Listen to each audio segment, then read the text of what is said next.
The David Pakman Show at davidpakman.com.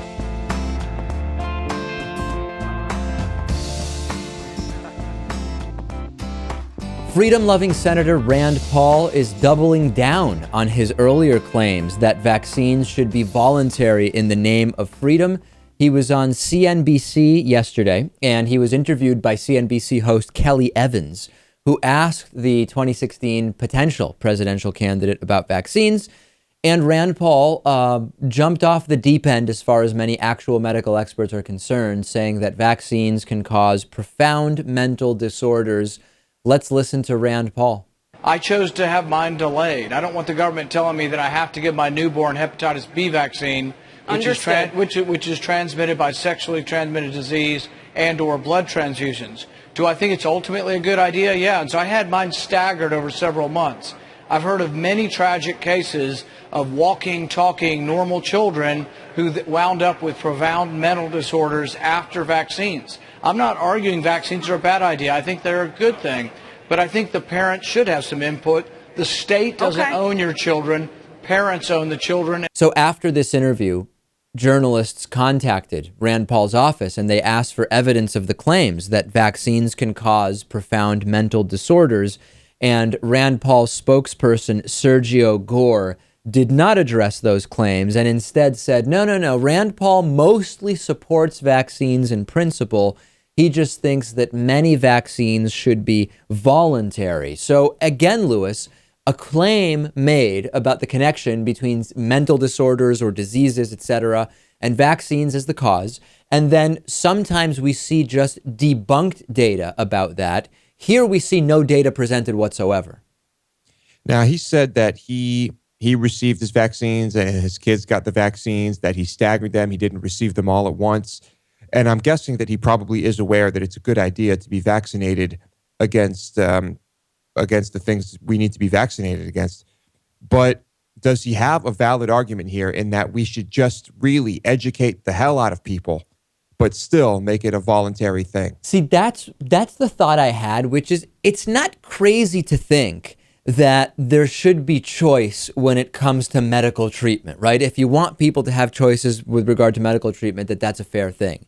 The issue is that Rand Paul is mixing pseudo-libertarian talking points of freedom when it's convenient with nonsense, pseudoscience, or even non-science, and pandering to his libertarian base, while at the same time trying to receive the political benefit. You know, I don't have a problem with saying, let's just discuss whether vaccines should be mandatory, period, or whether, as is the case in many school districts, if you want your children in the public school, they have to have this vaccine. You don't have to give them the vaccine, but they're not going to be able to come to school otherwise. We can talk about shades of gray when it comes to freedom of choice, but Rand Paul is mixing it in with nonsense science and pandering with it. Yeah, when he threw in the part about vaccines causing mental disorders, you have to kind of question him there. But I think a lot of people will agree with him. And by the way, he also said that parents own their children. How could the so-called self-proclaimed expert on freedom and liberty think that parents own their children? Parents do not own their children. They're certainly responsible for their children in the legal sense while their children are minors. The government can remove children if you are not being responsible in a way that they can't just remove a t-shirt that you own. But how on earth does Rand Paul, who's the freedom guy, think that parents own children? I guess he misspoke, or perhaps he did just mean in the legal sense, as long as they are a minor. But I'm sure he's probably regretting wording it that way. Even in the legal sense, it actually would be wrong. And putting that absurd gaffe aside for a second, which I haven't really heard anybody talk about, actual medical experts are very alarmed by not only Rand Paul's recent comments, but also Chris Christie's recent comments about vaccination, and that they are really starting to put people at risk when they hear politicians say this type of stuff. Every once in a while, the former cable lobbyist appointed FCC chairman Tom Wheeler actually says something that makes sense or is pretty clever. And he has done it again by mocking internet service providers who now are arguing that people don't need faster internet, as the FCC has decided that to be considered broadband internet, you need to be providing a 25 megabit speed. And after this decision, Tom Wheeler commented about the fact that so many big ISPs were saying, you know what, we don't really need these faster speeds. Customers don't need the faster speeds, etc. And Tom Wheeler brilliantly pointed out, to the FCC, you're saying, no, customers don't need these higher speeds. Yet all of your commercials are about how imperative it is that customers upgrade to higher speed internet and that you can provide it. What an obvious double standard. And I'll read to you from what Tom Wheeler actually said. Let's parse out what they say in their lobbying with us and what they're saying talking to customers. In their marketing materials, Verizon says, while Fios provides a lot of speed for bandwidth-hungry devices, you'd be surprised just how fast it goes. You can think of your household's internet connection like a pizza to be shared with your whole family. 25/25, meaning 25 megabit upload, 25 megabit download, is the best for 1 to 3 devices at the same time. Great for surfing, email, online shopping, and social networking, streaming 2 videos simultaneously. And then they even go on to promote 50 megabit speeds as great for families that have multiple internet devices. We're not talking, Lewis, about running a video server, right? Verizon is saying, consider 50 megabit internet if you have a family and people have multiple devices for casual use, and at the same time begging the FCC not to make them have a 25 megabit speed to qualify as broadband. Tom Wheeler absolutely astutely pointing out the hilarious double standard there. Which is a little bit confusing because he seemed to be on the side of the internet service providers and the cable companies thus far. But yes, of course, he's highlighting this absurdity. And we don't know for sure that this definition of broadband as 25 megabit was going to just upend how internet service providers do business. There's no question that they can also create new buzzwords that are not yet regulated, in the same way that for a food to be organic, there are specific USDA regulations. But to label your food natural, you can basically throw the term natural around however you want. Yes, maybe to be called broadband, you need a 25 megabit speed, but you can certainly imagine, Lewis, coming up with some new terms that are not regulated, which certainly imply high speeds. Like broadbit or something like that. I bet you that'll be the next one. Yes, they can do pretty much whatever they want, use any unregulated terms to try and confuse people. I have another video of casual pepper spraying police. You will, of course, remember back from UC Berkeley, or was it UC Irvine? Now I actually don't remember, Lewis. Casual pepper spray cop Lieutenant John Pike, very casually just pepper spraying a dozen people who were sitting peacefully in the face. We now have a high school teacher and activist who is suing the city of Seattle after a police officer sprayed pepper spray directly into his face. He was on his phone, Lewis. I'll play the video. He was just walking by on his phone, reportedly talking to someone about making plans to go see his mom or something like that. And a police officer just pepper sprays the guy right in the face, also hitting a woman who was walking nearby. We have the video here from a few days ago. Let's take a look.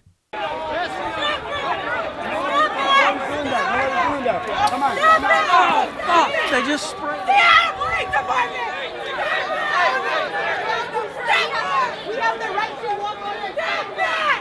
The most incredible part to me is that the other officers you see in the video, Lewis, are completely non-reactive to the fact that there's a very casual stream of pepper spray being fired at a guy who's just walking away. They're just kind of standing, sitting there looking around as if pepper spraying people in the face who are talking on the phone, it's just an everyday type of thing. They seem to not care. They also, well, of course, they probably realize they're being recorded. They also seem to not be scared of anything that was happening. But the police officer who was doing the spraying seemed to be completely terrified of all these people walking around in this busy hub. No, and you make a good point that the other officers don't have any kind of demeanor or stance that suggests there's any danger that would warrant pepper spraying a high school teacher who's on his phone. And to remind everybody, here is casual pepper spray officer Lieutenant John Pike.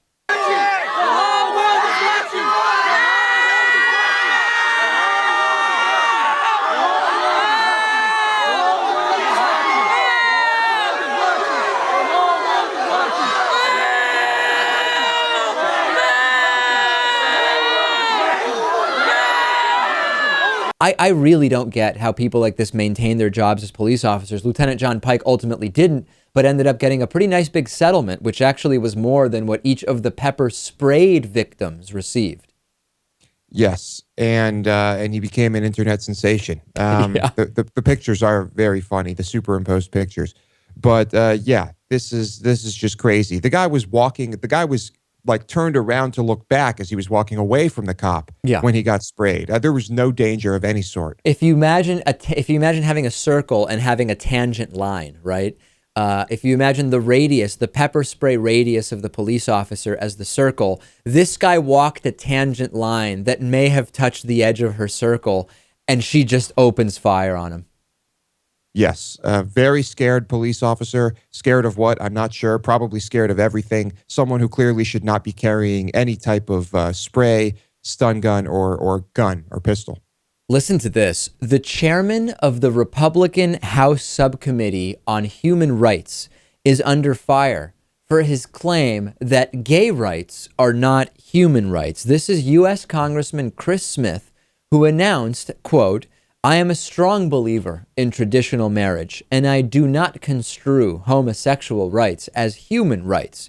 He also suggested that President Obama's views on LGBT rights affected or hindered our support for Nigeria to defeat Boko Haram, which is, to say the least, Lewis, a bit of a stretch.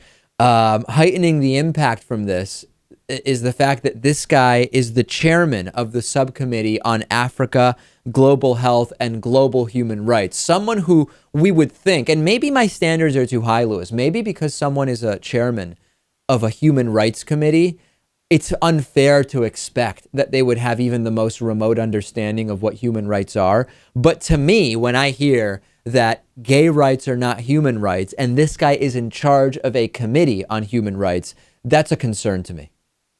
This is exactly like our politicians who are on scientific committees, right? Who are science deniers, or who might not even believe that science is a real thing, or that they think it's some type of devil worship.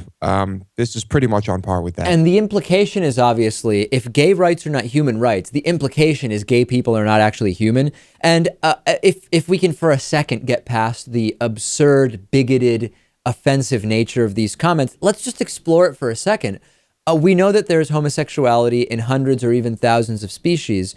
And we would ask, if we apply a gay person is not actually a person to the rest of the animal kingdom, the bottlenose dolphin is an animal where we have observed homosexuality. If you have a gay bottlenose dolphin, is it no longer a dolphin, Lewis? Is it something else?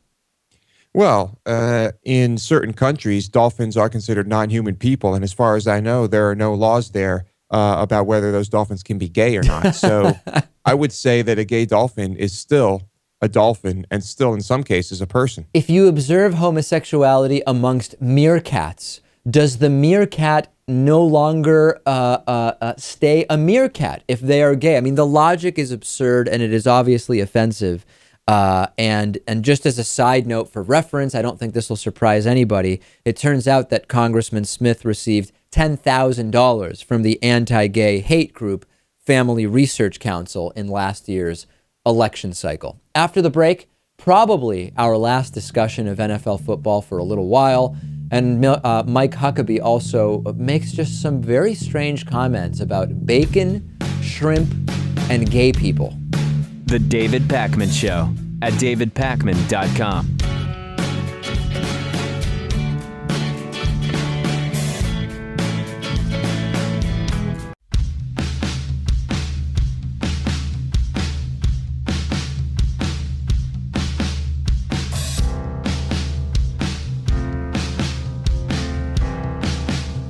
Welcome back to the David Pakman Show. Our program is mostly funded by members through our membership program, and today's new member of the day is D. Feinstein. D. Feinstein, thank you for being a David Pakman Show member.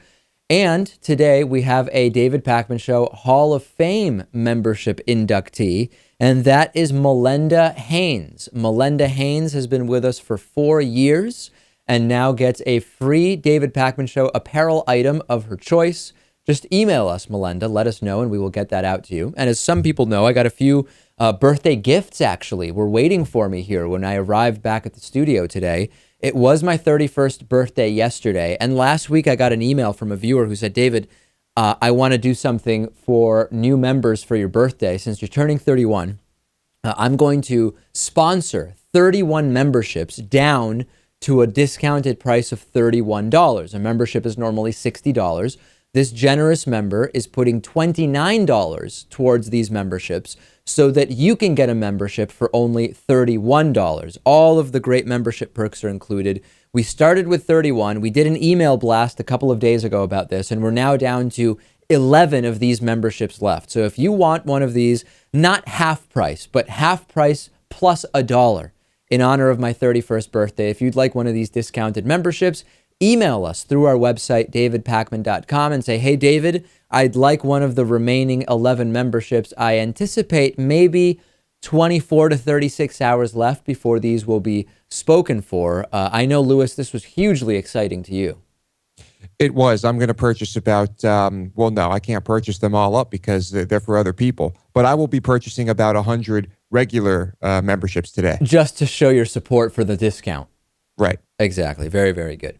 And I hope that everybody is okay with me mentioning this. We're not going to be talking about football too much more, but the New England Patriots did win the 49th Super Bowl on Sunday, Lewis. Deflategate was more or less a non-issue during the game.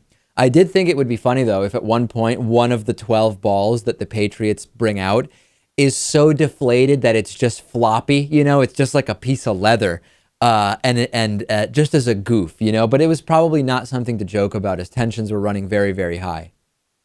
Agreed. It did come out recently that I guess only one of the Patriots balls was actually deflated below more than, you know, enough to be alarming. But anyway, that's old news. I really thought that the Patriots were going to lose the game at the very end when there was this play where the Seahawks appeared to have thrown an incomplete pass. And then upon closer review, the ball never died because it landed on the Seahawk player's body. And the Seahawk ultimately caught the ball somewhere around the 10-yard line. I was convinced that that was it, Lewis, that they were just going to run the ball in for a touchdown and that the Patriots ran out of time. And ultimately, no, the Patriots did intercept a pass at the goal line and subsequently were able to run the clock out. I mean, just an incredible final 2 minutes of football. It really was. There are a lot of questions around that. Why didn't they run the ball? Why did they risk throwing it? Why didn't they take a timeout? Why didn't the Patriots take a timeout? Hold on a second, though. Timeouts aside, I think that the why didn't they run it question is a little bit of a cop-out in this particular sense. Number one, you typically expect a run in that situation, and I believe it was second down. So I don't think it was crazy for the Seahawks to try to do something differently. And at the same time, if that play had succeeded, no one would have said that it was a bad call. They would have said it was an incredible play because the Patriots would have been expecting a run given the circumstances. They might have called it a brilliant call, but I think anyone who understood the situation still would have called it a risky call. Right. Which it was. You have one of the best running backs in the league, that Marshawn Lynch on the Seahawks, who is my hero, by the way. That's another story. I think you hand the ball to him. But yeah, you know what? I think, though, that there is something else to be said about, there's a theory that I read, I think Dave Zirin wrote about this, that they deliberately didn't go to Marshawn Lynch because they did not want him to be the hero. And I don't know that we have any evidence to actually support that, but I've seen it written a couple of places. That would be interesting. I doubt we'll hear from him, though, on what he thinks about the situation. One interesting note from Super Bowl 49 coverage on NBC was that NBC cut away from a Super Bowl touchdown celebration that mimicked defecation, Lewis. I don't know if you read too much about this, but Seattle Seahawks wide receiver Doug Baldwin isn't saying much about his end zone celebration following a touchdown catch in Super Bowl 49, where he caught a touchdown pass in the third quarter and then stood over the ball and made a motion almost like pulling his pants down and that he had defecated a football into the end zone. And NBC cut away from this, although there is video that people who were there took. And a lot of people just not saying very much about this. NBC went right away from it. What's your thought on that celebration? I don't really know what to make of it. I think it was a mistake. You're in the Super Bowl. Just don't do stupid things like that. It did get him a penalty. Yeah, of course. And it will probably get him a fine. But just don't do it. It's so foolish. Just control your emotions. Don't do it. But from the point of view of the media censorship angle, do you think that children's lives would have been negatively affected if they saw this defecation celebration, for example? Not at all. I think I would have been perfectly fine aiming the camera at him while he was doing that. If anything, just to highlight what a mistake it was. Because the penalty did follow. I would love to have a transcript of what was being said to Al Michaels in his earpiece as that was going on, which is, we're not going to show that. And also, you shouldn't really talk about exactly what he did, just that there was a penalty that was assessed. On the spot, someone was making the decision to try to kind of gloss over what took place. I'm sure Al Michaels was briefed before the game that if there are any celebrations of that sort, just don't discuss it. And I'm sure he didn't even need to be told what to say. Mike Huckabee is now saying that accepting gay marriage as a Christian is like forcing Jews to serve bacon-wrapped shrimp. And I'm having a really hard time understanding exactly what he says. He appeared on CNN and he said that if you force someone to accept same-sex marriage when they oppose same-sex marriage, it's like if you made Jews serve in their delis bacon-wrapped shrimp. He said, quote, "We're not going to do that. We're not going to ask a Muslim to serve up something that is offensive to him, to have dogs in his backyard. We're so sensitive to make sure we don't offend certain religions, but then we act like Christians can't have the convictions that they've had for 2,000 years. Of course, his comparison is completely absurd because it's actually like telling Jews, even if you don't eat bacon-wrapped shrimp, some other people will, and you have to accept that. That's actually a more fair comparison behind what Mike Huckabee is talking about. The one he makes is bogus and absurd. Yeah, and I'm pretty sure that Jews know that there are people who eat bacon-wrapped shrimp. And I think I have friends that are Jewish who don't eat bacon-wrapped shrimp. They know that I've eaten bacon-wrapped shrimp, and we're still friends. They accept it. So a terrible comparison. In fact, telling Jews that they have to serve bacon-wrapped shrimp in their deli would be like telling Mike Huckabee, Pastor Mike Huckabee, that he has to do gay marriages in his church, which so far has not happened. And I think that is a more fair comparison, and neither is happening. I don't really think, I still think it's a bad comparison because a deli decides what food they want to serve, what food they buy, what food they put on the menu. Right. It would be more like someone came into the store and said, I want to buy this. And they said, well, because of your sexual orientation or because of your religion or because of your skin color, we're not going to serve that to you. That's actual discrimination. Yeah, and that, of course, seems to be a distinction that is really, really confusing to the so-called compassionate Christian conservatives that have sincerely held religious beliefs that we just can't violate, even if their beliefs are discriminatory against others. Huckabee also asked whether he thinks being gay is a choice, and he opted not to answer that particular question. After the break, we will talk to Nancy Altman about Social Security. Is Social Security actually going broke? Do we have to decrease benefits? Could we or should we increase benefits? That is coming up. Follow me on Twitter, twitter.com/dpacman, and email me if you want one of the 11 remaining $31 memberships in honor of my 31st birthday yesterday. The David Pakman Show at davidpakman.com.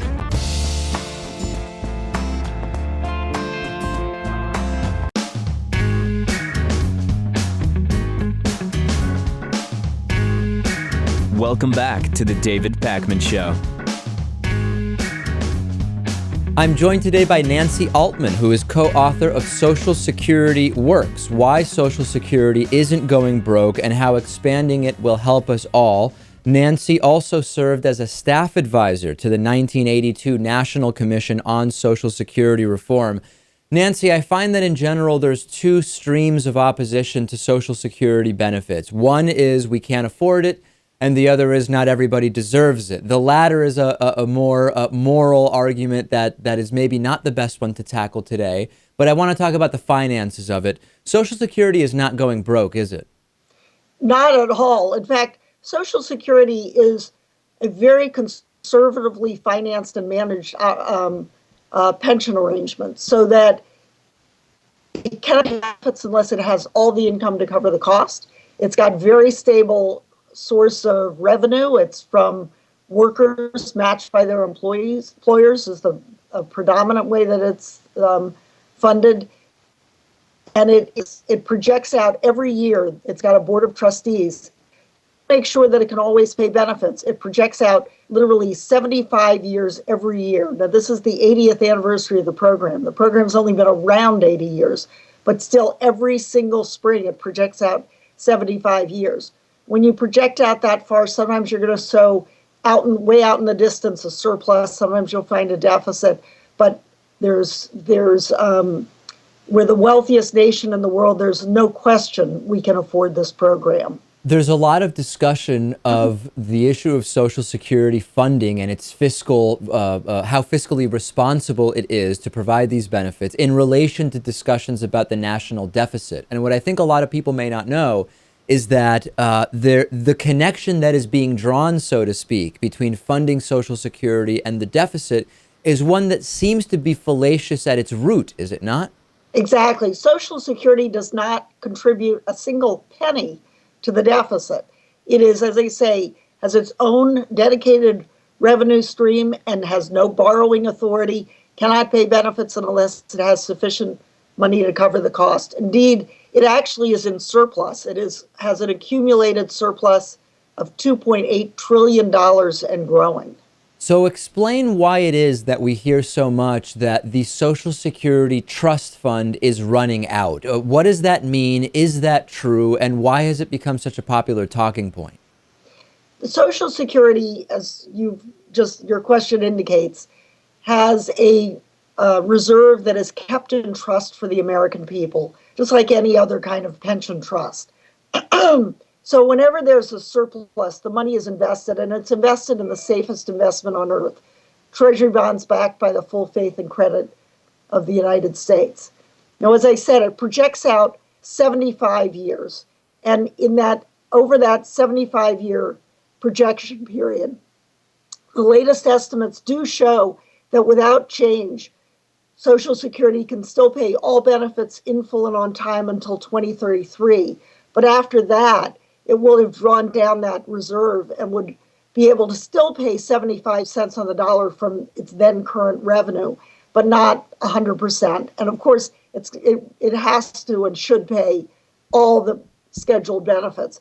But the question of solvency and whether it can pay the benefits and so forth is a very important question, but it's actually an ancillary question. The primary question is Social Security meeting its goal, which is to provide basic economic security for America's working families? Are the benefits too high? Are they too low? Or are they just right? And of course, we and many others think the benefits are too low.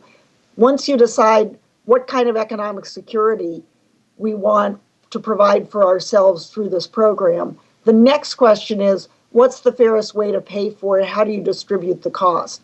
So the first question is do we have sufficient economic security in the event that a worker dies leaving children behind? Is there sufficient economic security if, God forbid, someone walks out in the street, a worker, and gets hit by a truck and can't work anymore? Does it provide enough economic security for those of us who are fortunate enough to live a long life and want to maintain our standards of living?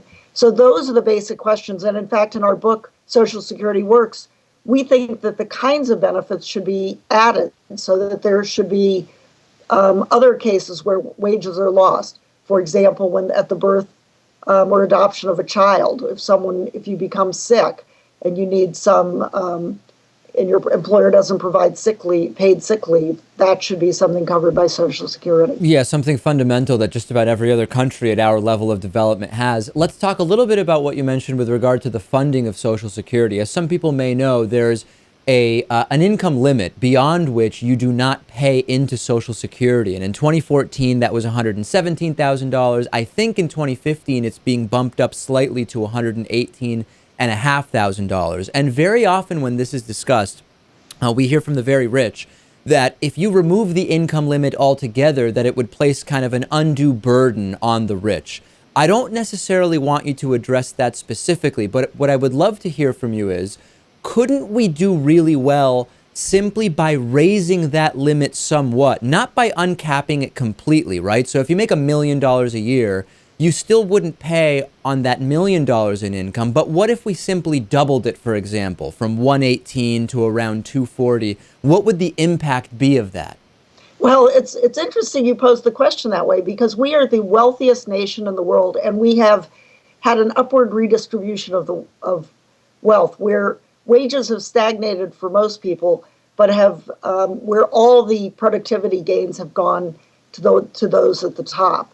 What we're talking about is not a progressive structure, but one that would simply be proportionate. Right now, 94% of American workers pay all year long, have withdrawals taken out of their paycheck for Social Security that is equivalent to 6.2% of their entire wages. Now, you are correct. If you earn over $118,000, if you earn exactly $118,000, you're paying the 6.2%. If you earn double that, you're only paying 3.1%. If you're paying, 10 times that amount, you're paying 0.62%. So the proposal that a number of us have put forward is to simply have everyone pay the exact same rate. That, as I say, is not even a progressive structure. It's simply proportionate. And doing that would go a very long way to making sure that all benefits can be paid in full on time for the next 75 years and beyond, and would actually, with some other adjustments, would allow us to expand benefits, which is what we think should be done. The more I research the data behind the numbers of Social Security, I'm reminded of the situation with the U.S. Postal Service, where we have so many alleging that the Postal Service is broke. And when you look at the details, you see that the Postal Service has this requirement to pre-fund future retirement benefits 75 years out, which is a requirement that we would never even think of placing on private industry. And I can't help but think that there's a similar unfair standard sort of being applied to our analysis of Social Security as well. Oh, that is such a good observation. Most private pensions project out at maybe 20 years. And even Social Security systems of other countries, I think the European countries project out about 40 years, 45 years, which is quite a long time. 75 years, if you were projecting out 75 years back in 1935, which they did do, but you'd have to project World War I, World War II, the Korean War, Depression, Vietnam, Iraq, all of these different things. So the point is that you're exactly right. This is a very, as I say, conservatively financed program. A few years ago, the Congress put in place a system for so-called multi-employer plans, private sector plans, that they had to report whether they were in the green zone, which meant they were adequately financed, in the yellow zone, which meant you should be careful, or the red zone, which was an alarm. That exact same standard applied to Social Security, would show Social Security clearly, solidly in the green zone. The point is that the American people should be have a sense of security from the idea that Social Security is so closely looked at, its finances are so closely managed. Instead, the fact that it projects out 75 years has been stood on its head, and if there's some projection way out in the future that there's a deficit coming 20 years down the road, all of a sudden the sky is falling, when it's just the opposite. It's a very early warning, so you can make adjustments and make sure those benefits can always be paid. As we know, we have never missed a payment, and there is no reason, given as wealthy a country as we are, that we ever should miss a payment. I'll remind the audience, the book is Social Security Works. We've been speaking with the co-author Nancy Altman.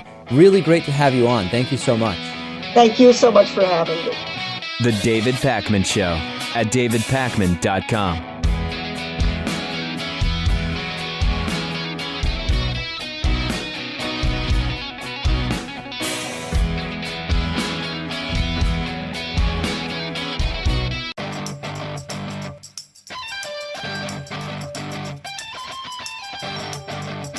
The David Pakman Show at davidpakman.com.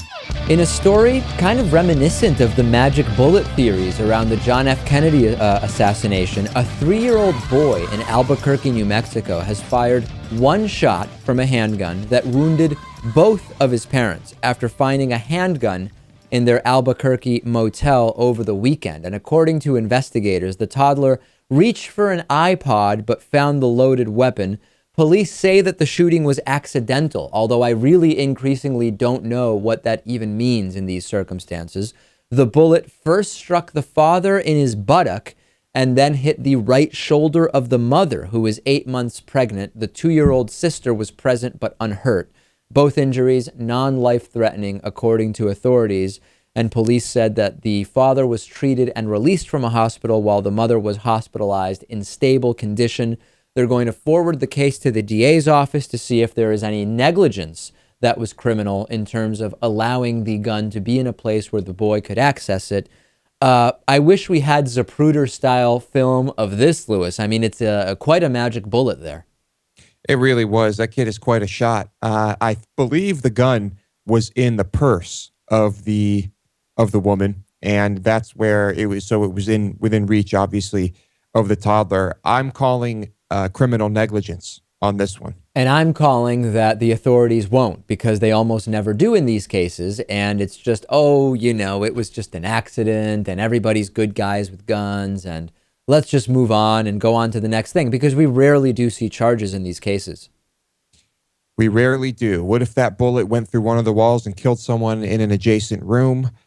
Do you think we'd see charges then? I think it's fair to say that the family of that person would like to see charges. I think that if it were an adult firing the gun, we would. When it's a kid, we tend to say, well, even though not that the parents own the kid, like Rand Paul boneheadedly said, but the parents are responsible for that gun. And if the child has access to it, it ultimately is the responsibility of the parents. So I'm not saying there should always be charges in every single one of these instances, but we almost never see charges. And that certainly just seems to be it feeds the vicious circle of these incidents to some extent, don't you think? No one's afraid of accidents. No one's afraid. No one thinks that they'll get prosecuted if there's an accident. And they should be afraid of that because this is happening way too often. We've been talking about how Mitt Romney has been thinking about maybe running for president again in 2016, even though he had said previously that he was done as a presidential candidate. And now he has again confirmed, after saying he might run, after saying he wouldn't run, that he is not going to run for president in 2016. Quote, after putting considerable thought into making another run for president, I've decided it is best to give other leaders in the party the opportunity to become our next nominee. When I first heard that Mitt Romney was thinking of running again, and that he was going to focus on poverty, hilariously, my reaction was simply, please proceed, Governor, because I would have loved to have seen it. It really seemed like he was setting himself up for a run. Do you think his family went up to him and said, we don't want you to do this. Just don't bother. It's too much. Just hang out with us instead. Maybe so. I mean, he did say that he was convinced he could win the Republican nomination, but that it would have certainly been a challenging race. If he really believes that, then some other factor must have influenced him, and it would either be that he doesn't have the desire to go through it again or his family doesn't. And in that documentary on Netflix called Mitt, I think it was in that documentary, his wife, Ann Romney, does say that for her, this is it. It's either happening or it's not happening. It didn't happen and that's it. So I was actually kind of surprised that this was even being a discussion again. But Mitt Romney will not run. And I am somewhat disappointed because I was hoping maybe inflation adjusted his $10,000 bet to Rick Perry would maybe be $10,500 and that he would again try to bet someone on stage. I would have loved to see him make a fool of himself all over again. But I have to say, I'm glad he's not running because I think he actually would be a contender. He couldn't identify chocolate donuts in his last election. Maybe we will see somebody like Chris Christie unable to identify Twizzlers or something like that. That would be cool. I think Chris Christie knows exactly what a Twizzler is. Yeah, I think he may not be able to identify perhaps quinoa, but Twizzlers, yeah, I think he's got that. All right, Louis, thank you. I anticipate some emails about that one. Voicemail number 219-2-David-P. Let's take a listen to this. Yeah, hi, David. Love your show. I just wanted to make one correction. If you pronounce the Koch brothers, the $1 billion for the Koch brothers that I'm watching right now, it's actually not Koch at all. It's either German or Dutch or Flemish or something like Koch. K-O-C-H is Koch. Right. So Koch is totally incorrect. The pronunciation is Koch. I completely understand and agree that we are talking about a kind of Americanized pronunciation of the Koch brothers. And some other people with the same spelling of their last name pronounce it Koch and so on and so forth. But, sir, if you saw what happened when I pronounced the South American country Uruguay on this program, if I start every time I talk about the Koch brothers talking about the Koch brothers, I don't know that we would be able to get through a show from the amount of insane chaos that would happen with our audience, Louis, because it would be just crazy if I start doing that. Also, if the family in question actually calls themselves the Kochs, then I think we'll just go along with that, and it makes things easier. Yes. Anytime that there is any attempt on this program at pronouncing things the way that they might be in their native language, the feedback doesn't stop, I think is an understatement. On today's bonus show, Iceland will be building a Norse temple. Singapore is putting the smackdown on driving while using your cell phone. We will talk about that. In fact, I have some stories about that from my drive back to New York City a couple days ago. And a typo causes the collapse of an entire company. How did that happen? Well, if I told you now, there'd kind of be no point to the bonus show, and then Louis would be very upset. So I won't tell you now. We will discuss those stories and more on the bonus show. Go to davidpakman.com/membership to become a member and get access to the bonus show. But I still have 11 of these almost half-price memberships. As I mentioned, yesterday was my 31st birthday, and we have a very generous David Pakman Show supporter who is subsidizing 31 memberships down to $31, which is nearly half of the normal price of $60. If you want one of the remaining 11 memberships, 20 are already spoken for. If you want one of the remaining 11, email us through our website, davidpakman.com. Click on Contact Us and say, hey, David, I want one of those $31 memberships, and we will get you all of the information you need. And then you will be able to hear Louis talk to us about Singapore putting the smackdown on driver cell phone use. Talk to you then.